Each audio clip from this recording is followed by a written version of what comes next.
We just got our first gameplay trailer for Batman Arkham Shadow, and I've got to say, I'm pretty impressed. I'm interested to see what this full experience has in store, and I'm certainly more optimistic now than I was when the game was revealed earlier in the year. You may remember that when the game was announced, I made a video discussing my disappointment with the fact that this was going to be a virtual reality exclusive, and there's still aspects of that I maintain. There's still valid concerns and criticisms that I think can be levied against this experience, the price tag obviously being one of them.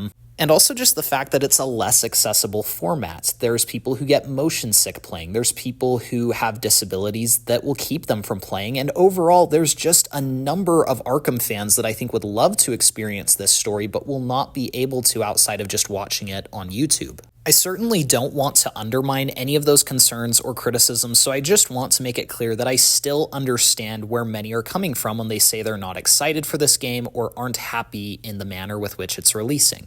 With that being said, I think there's a lot of criticism that should be put to rest after this gameplay trailer. By the way, that does not exclude me. I said a number of things in my initial video discussing Batman Arkham Shadow that I would like to retract, and I'll discuss that further when I start breaking down the trailer itself, but I think the reason a lot of us had such a negative perception of this game was because of Batman Arkham VR back in 2016. The last Arkhamverse effort to bring this gameplay loop to VR was Rocksteady Studios' Batman Arkham VR, which released a year after Batman Arkham Knight. It was clearly a gimmick to try and sell more PSVRs, and the game had no gameplay. There was no combat, there was no stealth, there was no traversal. You basically just point and clicked in directions that you wanted to move, and the only redeeming quality was that the environments and characters looked cool in VR, but really, there was no gameplay, there was no substantial additions to the story or lore, and some of that had to do with the fact that VR, especially console-based VR, was kind of in its infancy when Batman Arkham VR released, but ultimately it felt kind of like a cash grab, and I don't really recommend it to anybody. But Batman Arkham Shadow is not following in its footsteps.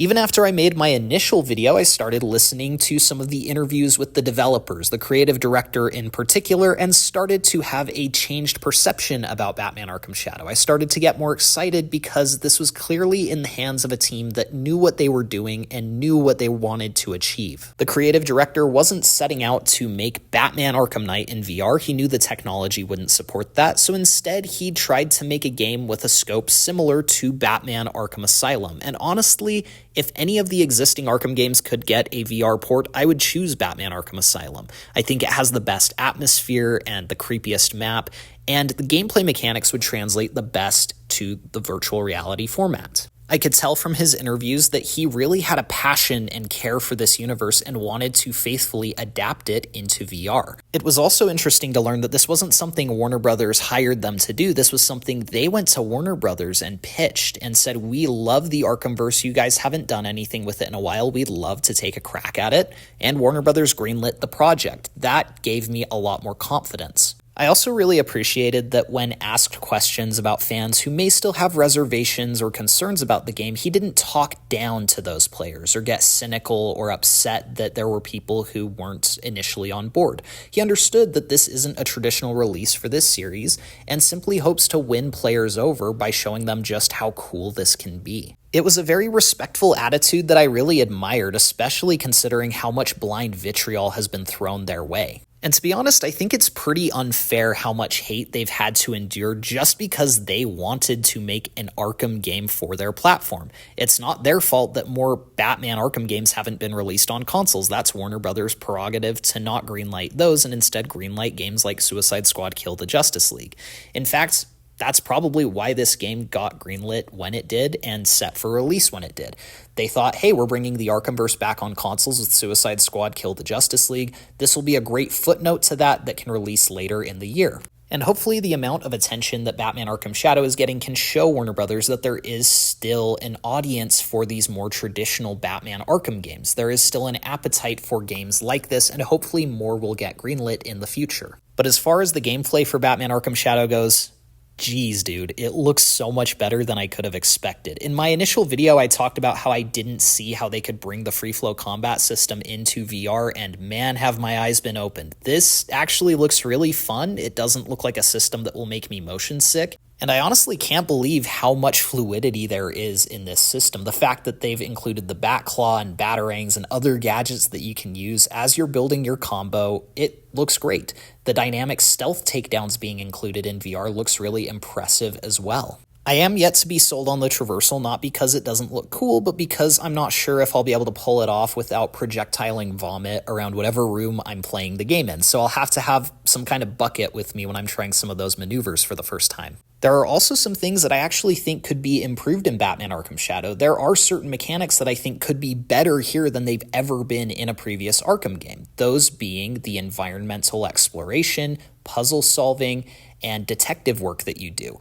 Getting some of those first-person moments where you're looking at clues in the environment, finding Easter eggs, and just exploring will feel much more immersive in VR if done correctly. And while I would argue that the graphics have taken a bit of a step back just due to technological limitations, I think the art direction and the style of the character models looks very true to Arkham, and I'm excited to see them in a life-sized rendering. Overall, from what I've seen, I don't think that this will really be an evolution of Batman Arkham Knight's gameplay mechanics or graphics or anything like that, but I do think it will scratch that initial itch of the premise of Batman Arkham VR, playing through the Arkhamverse gameplay loop in a first-person immersive experience. Perhaps the most exciting thing I can discuss is the story and the characters that they're utilizing. Back in Batman Arkham VR in 2016, the story added nothing to the lore or storyline of the Arkham games. It was essentially a dream that you were playing through, and it had a very limited cast of characters, and the story was completable in about 1 hour. In Batman Arkham Shadow, they've confirmed, I think, that the game is going to be between 7 and 9 hours, or maybe 10. It's kind of in that range. And in addition to Roger Craig Smith returning as Batman, you have Troy Baker returning as Harvey Dent pre his Two-Face transformation, which will be really interesting to see. James Gordon is here. His daughter Barbara Gordon is here. We don't know if she becomes Batgirl in this story or not, but it does look like she's taking a more active role, which is interesting. And as far as villains go, you have the Rat King, you have Scarecrow, you have Harley Quinn. It looks like a really well fleshed out cast of characters in an interesting chapter of this story. I'm really excited that this looks like something substantial. It looks like something that we can make theory videos on, and there will be plot twists. There will be turns in the story that will change things.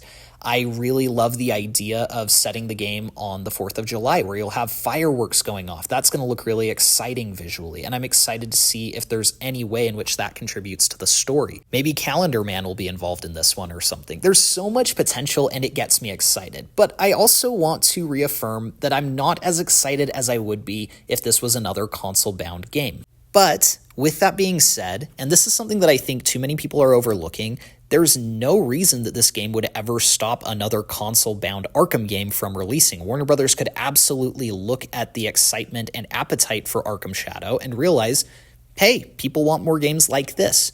Let's do another Batman Arkham Origins game. Let's have a game where you're dual playing with Robin and Batgirl, and we introduce characters like Ventriloquist, Prometheus, White Rabbit, bring in established characters like Poison Ivy and Victor Zsasz and show them in their earlier years, and there's so much that could still be done. So I don't think that Arkham Shadow is some huge missed opportunity. I think it's potentially the first step toward a total return to form for this franchise. And as I've thought about it, my only real issue with Batman Arkham Shadow is the fact that it is releasing so many years after fans have asked so long for a more traditional release, and it's not a traditional release. But that's not something that should be held against Batman Arkham Shadow. I simply think that Suicide Squad Kill the Justice League was intended to be the next big console-bound Arkhamverse game, and it was one of the biggest, if not the biggest, miscalculation in gaming history. Fans did not respond to it well, and hopefully that's something that Warner Brothers can learn from, and hopefully we get more traditional Arkham games released on consoles in years to come, as well as games for other characters. I'd love to see a Superman game or a Flash game.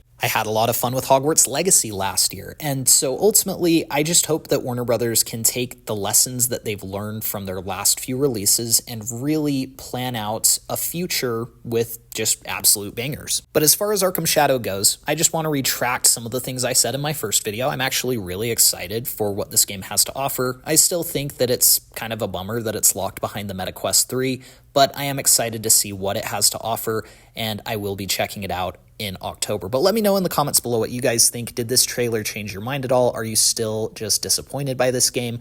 Or are you feeling a little bit more optimistic? Please be sure to like and subscribe if you enjoyed the video, and we'll see you guys in the next one.